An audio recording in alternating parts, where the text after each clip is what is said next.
ఈ మున్సిపాలిటీ పరిధిలో 10 సంవత్సరాల కాలంలో ఏ ఒక్క పొరపాటు చేసినామని చెప్పి చూపించిన, ఇందాక అన్న చెప్పినట్టు అది కాంట్రాక్ట్లే కానీ, కమిషన్లే కానీ, వసూళ్లే కానీ ఏది చూపించినా నేను ఒక్కని కాదు, నా కుటుంబం కాదు, రామకృష్ణారెడ్డి గారు కానీ, మేఘారెడ్డి గారు కానీ, ధర్మేంద్ర రెడ్డి గారు కానీ మా నాయకుల మీద ఒక్కరి మీద మద్దతు చూపించినా సరే నేను దేనికైనా చెప్పి ఏ చూపించినా కూడా అంత నిజాయితీగా పనిచేసాం. 40 ఫీట్లు జరిగితే లాభం జరుగుతుంది, రోడ్డు వెడల్పు అయితే మీ అందరికి లబ్ధి జరుగుతుంది. నా ఇంటికి వస్తాను అంటే రోడ్డు వెడల్పు అయితే రామకృష్ణకి వస్తాను, మేఘారెడ్డికి వస్తాను. మేఘారెడ్డి గారు కొంచెం నిలబడి కఠినంగా కులగొట్టాల్సిందంటే ఈయన మీద పంచాయతీ. మేఘారెడ్డి గారు ఇంత చేసి అంట చేసి అని చెప్పి వారింటికి వస్తాం, మా ఇంటికి వస్తాం. రోడ్డు వెడల్పు అయితే ముందుకుందనే రోడ్డు అందరం మంచిగా తిరుగుతున్నామా, తిరుగుతలేమా? కానీ సగం రాజకీయం చేసుడు వాడొచ్చా ఏమైంది అని నిశ్చోచుడు కట్టుకోపోరని చెప్పి అంత ముందుకున్నాను కొంత చైర్మన్ చెప్పింది కదా, అట్లా మనం చెప్పు రాదు. పని చేస్తామని చెప్పినాం, విధానంగా నిలబడ్డాం. 20 కోట్ల రూపాయలు తీసుకొచ్చినాం, మున్సిపాలిటీ బిల్డింగ్ తెచ్చినాం, veg and non veg market తెచ్చినాం, ఆడిటోరియం తీసుకొచ్చినాం. మోత్కూరు నుంచి భువనగిరికి రోడ్డు మనమే చేపిస్తాం, మోత్కూరు నుంచి అమనపాలకు రోడ్డు మనమే చేపిస్తాం, మోత్కూరు నుంచి గుండాలకు రోడ్డు మనమే చేపిస్తాం, మోత్కూరు నుంచి పాటిపట్లకు మనమే చేపిస్తాం. మినీ ట్యాంక్ బండిని బాగా చేయించుకుంది మనం, దాని మీద రోడ్డు తీసుకుంది మనం. ఇవన్నీ వాస్తవాలు కాదా? ఈ 2.5 సంవత్సరాలుగా ఏ ఒక్కటి వచ్చినందుకు ఒక్క రూపాయి అంటున్నా నేను. మనం తీసుకొచ్చినటువంటి 20 కోట్ల రూపాయలు ఏదైతే కేటీఆర్ గారు మీటింగ్ తిరుమలగిరిలో పెట్టినప్పుడు శాంక్షన్ చేసిందో వాటిని మనం పెడితే క్యాన్సల్ చేసి నిన్నమొన్న ఒక బండి పెట్టుకొని బండి మీద శిలాఫలకం పెట్టుకొని ఆ శిలాఫలకం తీసుకపోవడం, కొబ్బరికాయ కొట్టడం, మళ్ళీ బండి ఎక్కించుకొని మళ్ళీ ఇంకో వాటికి పోయి మళ్ళీ అదే శిలాఫలకం కూడా ఇంకోటి కాదు. ఇదా దౌర్భాగ్యం మనం తెచ్చిన పైసలకు. ఈ రోడ్డు మీద నేను నడి రోడ్డు మీద హర్యానాలో స్కూల్కి మళ్ళీ ఎక్కడ నేను శిలాఫలకం వేసిపోతే మళ్ళీ దాని గురి కొట్టి ఇంకో శిలాఫలకం. ఇదా నీ నీతి? తీసుకొచ్చి ఒక రూపాయి చెప్పు. ఒక దిక్కు నీ కొడుకుల పెత్తనం, ఒక దిక్కు నీ అల్లుని పెత్తనం, ఒక దిక్కు నీ పెత్తనం. ఎమ్మెల్యే గారి పుట్టినరోజు అవుతుందని చెప్పి షాప్లో 5,000 రూపాయలు చేస్తారు. ఇదా రాజకీయం? దుకాణాల కాడికి పోయి 5,000 మా MLA birthday. Ramakrishna latest news చెప్తుండు, టికెట్ అన్నీ అమ్ముకున్నాడు, ఆ విషయం చెప్పురని చెప్పేసి మనం ముందే ప్రకటించిపోయినా మనలోకి చెప్పినాం. అలా పనిచేయనోడు, పనికిరానోడు వాడు సాడు రూపాయలు అధ్యక్ష చేతిలో పెడితే వాళ్ళకి టికెట్ ఇచ్చు. ఇంత ఘోరమైనటువంటి పరిస్థితి ఇక్కడ పార్టీలో కనపడుతుంది. వాళ్ళకంటే నిజంగా వాళ్ళకి గుర్తుందా? మన దాంట్లోకి వచ్చిన పెద్ద మనిషి గౌరవించుకుందాం అనుకున్నాం, అందరికీ అల్లకెళ్ళి పోయిండు. మళ్ళీ మన మేఘారెడ్డి గారు కూలగొట్టిండు, కృషి కావాలని చెప్పేసి ఏడాది కొట్టాడు, సంపాదించిండు.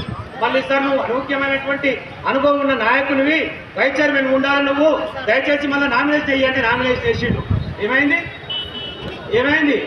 దీపా మేలే ఇచ్చేస్తున్నాడు, అయితే ఉండేసుకొని వస్తాడు. ఎవడు చేయమన్నాడు నామినేషన్? ఒకడేమన్నాడు? ఎవడు చేస్తాడు? ఇంటికారమా? బాగా ఆలోచించుకోవాలి. 34 రాజకీయాలు ఉన్నాం, మోత్కూరు సర్పంచ్గా చేసినాం, మళ్ళీ మొదటిదాకా ఏదో చైర్మన్కి ఒక ఏడాది వెలిగబెట్టినాం. అయినా ఇంకా ఇచ్చా తీసిరు. దయచేసి ఆలోచన చేసుకోండి. ఇలాంటి పనికిరాని ప్రయత్నం చేస్తున్నటువంటి నాయకులు దిక్కు నిలబడతారా?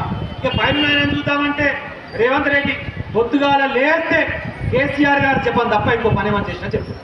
ఇప్పటిదాకా నాకు చెప్పలేదు కానీ ఇప్పుడు అన్న మంచి మాట చెప్పింది. ఏంటి? ఆడోళ్ళకు ఫ్రీ, ఇంకోళ్ళకి డబల్. ఇది బాబు రేపటికే చెప్పొచ్చు కదా. ఆడోళ్ళకి ఫ్రీ చేసినట్టు ఇంకోళ్ళకి డబల్ చేసింది. అది ఒకటే ఆయన చేసింది, అది తప్ప ఇంకేమైనా చేసిందా? 4,000 ఇస్తాడు, ఇచ్చిందా? వాన్ దరిద్రం పాడుగాని తులం బంగారం అని మా నోటికలు ఏమన్నాడు, బంగారం ధర ఒకటే పెరుగుతుంది దగ్గర పెరుగుతలేదు. బంగారం 2 ధరలు కూడా పెరిగింది. బంగారం పెరుగుడే, వెండి పెరుగుడే, ఆ తులం బంగారం గోవిందా. రైతు బంధు 3 సార్లు ఇయ్యలే. రైతు రుణమాఫీ పంచాయతీ లేదు, అసలు సప్పుడే లేదు. రోడ్లు ఇచ్చినా అంటే ఇయ్యలే, చెర్లకి ఏమైనా చేసినట్టు చేయలే, తాగునీరికి ఏమైనా చేసినా చేయలే, చెక్ డ్యామ్లు ఇచ్చినా అంటే ఇయ్యలే. మరి అన్ని మంచి పనులు చేసుకొచ్చినాం కదా మనము. మన జరిగింది ఎవరిపాటో పొరపాటో సరే, నా విషయంలో ఓడిపోయినా నేను సావుకో బతుకో పెళ్లికో పెరంటానికో నా శాతాయన కాడ తిరుగుతూనే ఉన్నా. 10 సంవత్సరాలు ఎమ్మెల్యే గెలిపించారు, ఒకసారి ఓడిపోతే గడికి పోదు మనం చెప్పి నేను మళ్ళీ తిరుగుతూనే ఉన్నా. కానీ వాళ్ళు దేనికి తిరుగుతున్నారు? 7 గంటల తర్వాత దొరుకుతాడు ఎవరన్నా? ఇక్కడ ఉన్నాయి నా లోకల్ ఎమ్మెల్యే, నా కాడ 12 గంటలకు వచ్చినా నేను మీ కాడ కూర్చొని మాట్లాడతాను. ఎందుకంటే నాకు మందాకి అలవాటు లేదు, నాకు ఏ రాత్రి వచ్చినా పంచాయతీ లేదు. కానీ అవతల పక్కన చీకటి పడకుంటే సూర్యుడికి చూస్తాడు, ఇంకోదు ఇంకా అని నేను పోతే అయిపోతుందా, నా పని నేను చేసుకుంటాను. మరి ఇట్లాంటి నాయకులను ఆశీర్వదిస్తాను. ఆ పైన ఉన్నటువంటి నాయకుడు రేవంత్ రెడ్డి గారు, కేసీఆర్ గారిని పట్టుకొని ఎవరికి రాను జాతిపిత, ఎవరికి రాను ఎవడు వాడు పిట్టపిల్ల అంతోడు గట్టిగా జాడించి కొట్టి అడ్డం పట్టాలి, ఎవరైనా వాడు భూమి కట్టకపోతే అంత కోపం వస్తుంది. కేసీఆర్ని పట్టుకో, తెలంగాణ సాధించిన తెలంగాణ జాతిపితం పట్టుకో, ఎవరి జాతిపితం నువ్వు అన్నమాట, ఎవరి రాను అన్నమాట. ఇంత అహంకారమా, ఇంత బలుపా, ఇంత పొగరా? దేనికోసం రేవంత్ రెడ్డిని చూసుకొని ఈ స్థాయి ఏముండే? గోడలకు సున్నాలు వేసుకునేటోడు రేవంత్ రెడ్డి, గోడలకు సున్నాలు వేసుకుంటా వాల్ రైటింగ్ రాసుకునేటోడు. ఇవాళ ఏమైపోయింది? తెలంగాణ ప్రజలకు సున్నం పెట్టే కాడికి తయారైపోయింది. ఇటువంటి దొండలు పట్టేటోడమ్మా.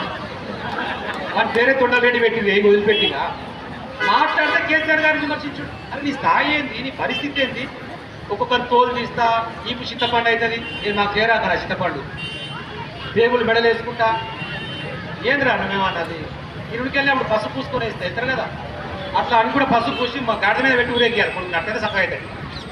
కొద్ది ఏం మాటలు మాట్లాడుతుంది ప్రజలకు ఏం చేస్తావో చెప్పు. ఇగో నీకు పని చేసిన కాబట్టి నాకు గుర్తుకోటే అని చెప్పు. నేను చెప్తున్నా, ఇగో ఇప్పుడు నేను చెప్పిన పనులన్నీ నేను చేసిన. నా విషయంలో పొరపాటు జరిగినా సరే ఇబ్బంది కనీసం మా అభ్యర్థులను ఆశీర్వదించి కారు గుర్తు మీద ఓటేసి మున్సిపాలిటీని కనుక టీఆర్ఎస్ పార్టీ జెండా ఎగరవేస్తే 100% మా నాయకులు మీకోసం పనిచేస్తాం. దాని గురించి నేను చెప్తున్నా, ఈ పనులు చేసినాను. నువ్వేం చేసావు ఒక పని చెప్పు. పోటీ చేసి అక్కడ ఫోన్ చేసి బెదిరించుడు. రేపటికెళ్ళి దుకాణం నడుస్తుందా, రేపటికెళ్ళి నువ్వు బండి నడుస్తావా మరి అన్న? ఏ నీ అయ్యా జాగిరి అలా కొడుకు నాకు అర్థంగా నడపకి ఏం చేస్తాం రా? ఇయ్యాలి నడుతున్నారా మరి అన్న పడేమన్నా? ఎప్పటికెళ్ళి నడుస్తున్నాడు. ఆయన స్కూల్లో పని చేసుకుంటూ చిన్న స్థాయి నుంచి చదువుకుంటూ వచ్చి సొంతంగా బడి పెట్టుకొని ఇంకో బ్రాంచ్లు పెట్టుకొని 2 సొంత బస్సులు కొనుక్కొని పెడితే పక్క స్కూల్ వస్తూ నేను బస్సుల మీద కంప్లైంట్ ఇప్పిస్తాను. ఇదా రాజకీయం? ధైర్యం అంటే ఎదుర్కోరాదు. ఇది పేరు చెప్తే ఒకటి వీక్కొని పోయిన ఆల్రెడీ నేను పోటీ చేయాలి. పేరు చెప్తాను, ఎదుర్కొనే ధైర్యం లేదు. అభ్యర్థులకు ఫోన్ చేసి బెదిరించుడు. మీరు ఎవ్వరు భయపడాల్సిన అవసరం లేదు. రేవంత్ రెడ్డిని ఇష్టం వచ్చినట్టు మాట్లాడితే కేసీఆర్ మీద అవాకులు చవాకులు పెట్టే కొడుక నాలుక జీరేస్తాం, నడి బజార్లో బట్టలు కూడా తీసుకొడతాం కొడుక అని చెప్పేసి నేను మాట్లాడితే నా మీద పోలీసులు కేసు పెట్టాను. ఇప్పటికి 12 కేసులు అయినాయి. ఇంకా 160 పెట్టుకోరని చెప్పిన. ఎందుకు 160 అంటే నేను ఎమ్మెల్యే కాకముందుకు 172 కేసులు నా మీద. ఇప్పుడు 12 అయినాయి. ఇంకా 160 రాకున్నాయి, పెట్టుకోరు కొడుకులారు, నాకు అయ్యేది లేదు పీకేది లేదు అని చెప్పి. అంటే నువ్వు ఇష్టం వచ్చినట్టయితే కేసీఆర్ని మాట్లాడవచ్చు, మేము మాత్రం నేనేమనొద్దు. ఇదేం లాజిక్? అదే ధైర్యంతో చెప్తున్నా, మోత్కూరులో మా అభ్యర్థులను కానీ మా కార్యకర్తలను కానీ మా నాయకులను కానీ భయభ్రాంతులకు గురి చేస్తామని చెప్పేసి అధికారులు కానీ పోలీస్ యంత్రాంగం కానీ స్థానిక కాంగ్రెస్ పార్టీ నాయకత్వం కానీ ఎక్కువ చేస్తే 100% 2 సంవత్సరాల తర్వాత మీ బట్టలు తీసుకుంటూ పక్కా చెప్పి 100% చెప్తున్నా నేను. 10 సంవత్సరాలు చాలా మంచోళ్ళ లెక్క పరిపాలించుకున్నాం. ఎవరో జోలికి పోలే, అభివృద్ధి కోసం పనిచేసినాం, కేసీఆర్ నాయకత్వం కోసం పనిచేసినాం. పొద్దున లేస్తే కేసీఆర్ గారు హరితార ఉరుకురా అంటే ఉరుకుడు, బతుకమ్మ మంచాపు అంటే ఉరుకుడు, మిషన్ కాకతీయ అంటే ఉరుకుడు, మిషన్ భగీరథ ఉంటే ఉరుకుడు, సీసీ రోడ్లు అంటే ఉరుకుడు. ప్రతి పనికి ప్రజల అందుబాటు నుండి ఎక్కడా కూడా చిన్న పొరపాటు చేయకుండా మేము పరిపాలన నిమగ్నమై ఉన్నాం. కానీ ఈసారి మీరు ఇష్టం వచ్చాడు చేసి మేము ఏదంటే అది నడుస్తామని చెప్పి కనుక అనుకుంటే తస్మాత్ జాగ్రత్త కాంగ్రెస్ నాయకులారా, అదేవిధంగా పోలీస్ అధికారులారా, మీ ఇష్టం వచ్చాడు చేస్తారు.